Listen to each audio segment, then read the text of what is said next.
a really special video to do for you guys, and this is a collaboration that I'm doing with a fun follower of mine, Dellens 456, where we are looking at the National Film Registry and looking at movies and deciding if we feel like those films deserve to be on that registry. Well, it's interesting because today's pick is one that I think that it is almost uniformly agreed is one of the best Disney films ever made.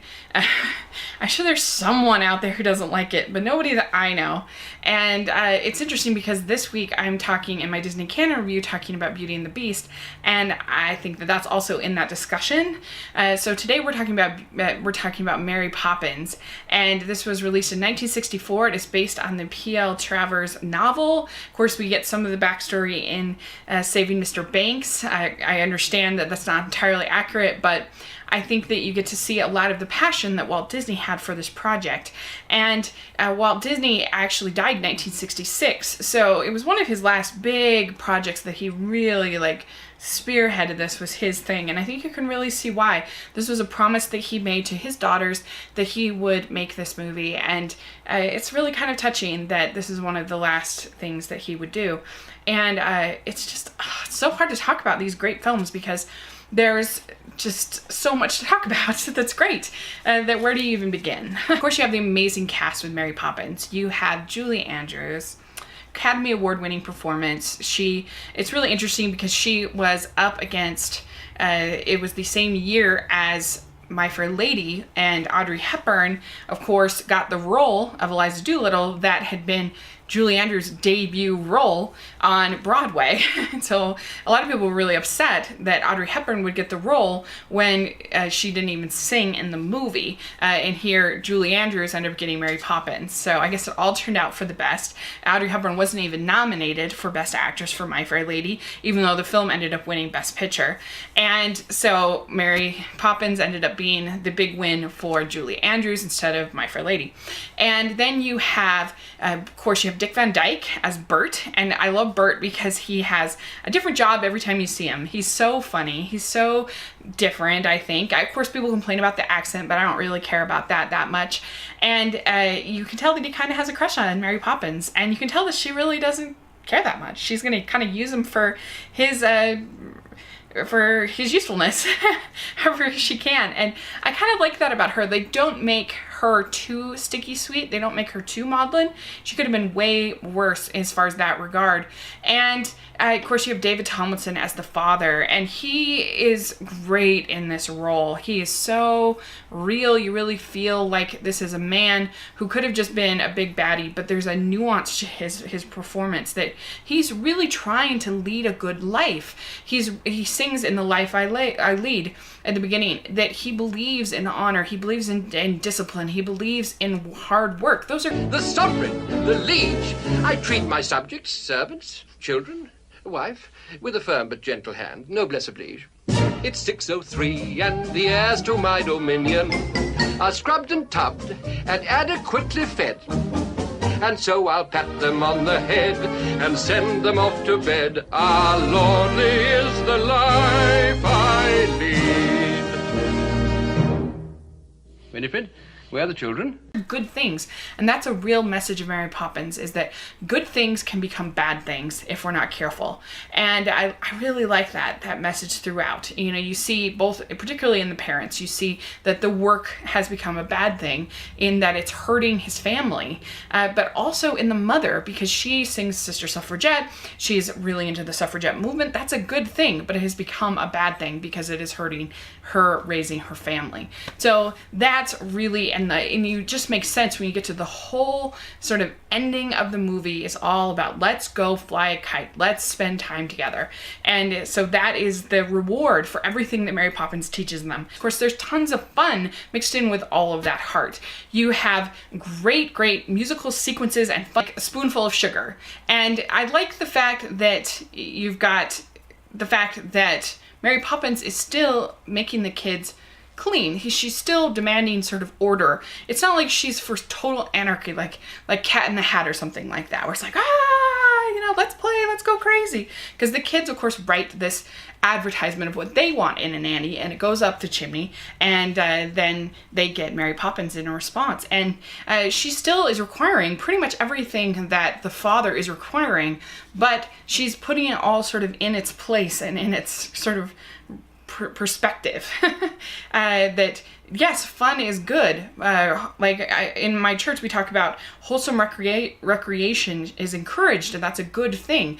But of course, then that good thing can be turned bad if it takes away from your families. And then the next day, they run into Bert, and they end up diving into one of his chalkboard paintings, chalkboard art, and they go spend the day with this carnival kind of thing with the horse races, and Mary Poppins even wins the horse race, and that's when they sing Supercalifragilisticexpialidocious, which of course we all know and love. It's the great song, and Sherman Brothers just knocked out of the park with this one. Cause I was afraid to speak when I was just a lad. My father gave me nails a tweak, told me I was bad. But then one day I learned a word to say me aching nose. The biggest word you ever heard, and this is how it goes. Oh, supercalifragilisticexpialidocious. Even though the sound of it is something quite atrocious. If you say it loud enough, you'll always sound precocious. Supercalifragilisticexpialidocious. So they have this day of fun, and then they also have Edwin they meet, and they start to laugh, and that's when they rise up to the top of the room, and of course she's fighting this the whole time. Mary Poppins, she doesn't want to be doing this. She thinks this is ridiculous, but it's so much fun. It's so great. And you get almost like this drunken man with Edwin. I love to laugh, loud and long and clear. It's so great. And then we also see Mr. Banks at work during this section. You know, we see that he works with these old people who are sitting around a table making choices, making decisions, and not really caring that much about the people that are involved. And but he feels important that these people care about him, and he doesn't really care that his kids don't care about him. That's part of the problem. And so Mr. Banks sees sort of the happiness of his children, and he wants to fire Mary Poppins. He doesn't like this, and I think that he feels sort of threatened by it. I really do. And that's where she is able to convince him to manipulates him to take his kids to the bank the next day. And I think she knows that she can talk his ear off, and it won't make any difference. But he has to see sort of the collision of his family world with his work world, because that has become his only world, is his work world. And there's something threatening to him about the happiness of his children. That is when she tells the children, she tells them about going to the bank, and they express their feelings about their father, and she shares with them the story of feeding the birds. Feed the birds, tuppence a bag, tuppence, tuppence, tuppence a bag. Feed the birds, that's what she cries, while overhead her birds fill the skies. And the woman feeding the birds. And this song is really interesting because in some ways it feels sort of out of place. Like, what does this song have to do with anything else in the story? But really it's about, again, sort of the woman sort of symbolizes the humanity that has been lost in his place of work. And it's literally like sitting on the steps of his work. And so I think that that's why she sings the song, and that's probably why it was Walt Disney's favorite song. It has so much heart. It's such a beautiful, beautiful song about this woman who has this very simple task as her life. And if you can only see just the joy that she gets out of doing this simple thing. And so that's kind of the point of the song. And so they get to the bank, and that's when the old men sing the fiduciary song about, you know, the importance for Michael to invest his money. But Michael feels threatened. He wants to save his money to give to the lady for the birds. And his father tries, and the other people try to take the money from him. And so he screams, and his scream about they're taking my money, they're taking my money, causes a run on the bank, and which is never good, of course. And especially if you think about this time period when the Great Depression wasn't that far away, a run on the bank was something that was very, very, very, very serious.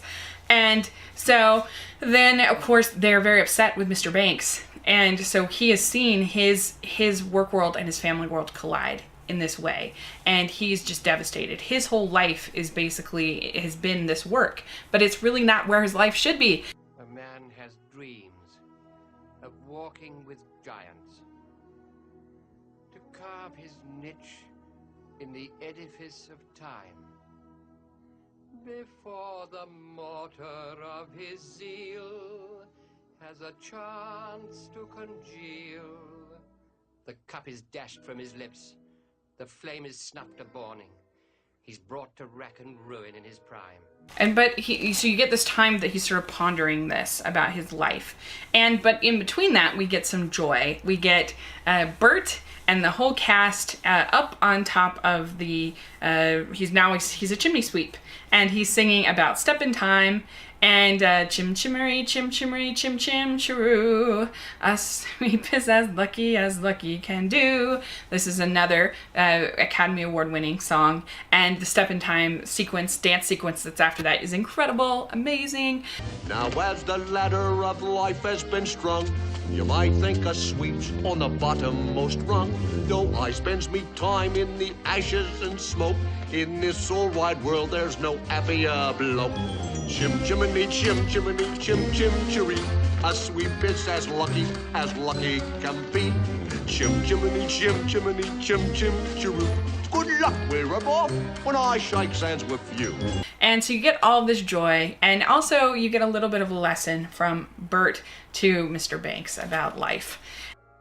Because their dad, he always knows just what to do. Well, I mean, look, I don't think I Say, Governor, you've got to grind at that grindstone. Though childhood slips like sand through a sieve. And then we finally get that he has learned to appreciate his family, and we get he is going to go fly a kite with his family.